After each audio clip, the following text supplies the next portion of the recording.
এইভাবেই খুব তাড়াতাড়ি চিড়ের পোলাও তৈরি করা যায়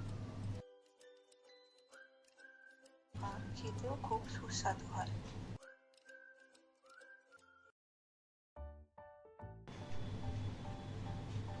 চিড়ের পোলাও করতে গেলে প্রথমে গরম তেলে ভালো করে বাদামগুলো ভেজে নিতে হবে।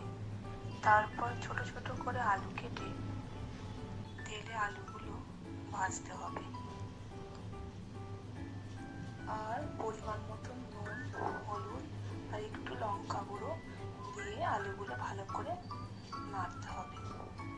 আলুগুলো একটু ভাজা হয়ে গেলে ওই তেলে গাজর আর বরবটিগুলো ভেজে নিতে হবে।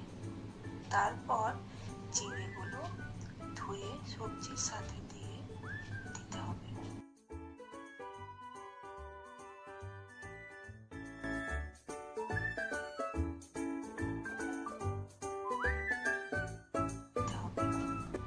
একটু নেড়ে নিয়ে তাতে একটু কাঁচা লঙ্কা কুচি আর একটু আবার নুন চিনি দিয়ে নেড়ে নিতে হবে। তারপর একটু গোলমরিচ গুঁড়ো, গরম মশলা গুঁড়ো আর ঘি দিয়ে একটু ভালো করে নেড়ে নিয়ে বাদামগুলো ছড়িয়ে দিয়ে নামিয়ে নিতে হবে। এইভাবেই খুব তাড়াতাড়ি চিড়ের পোলাও তৈরি করা যায় আর খেতেও খুব সুস্বাদু হয়।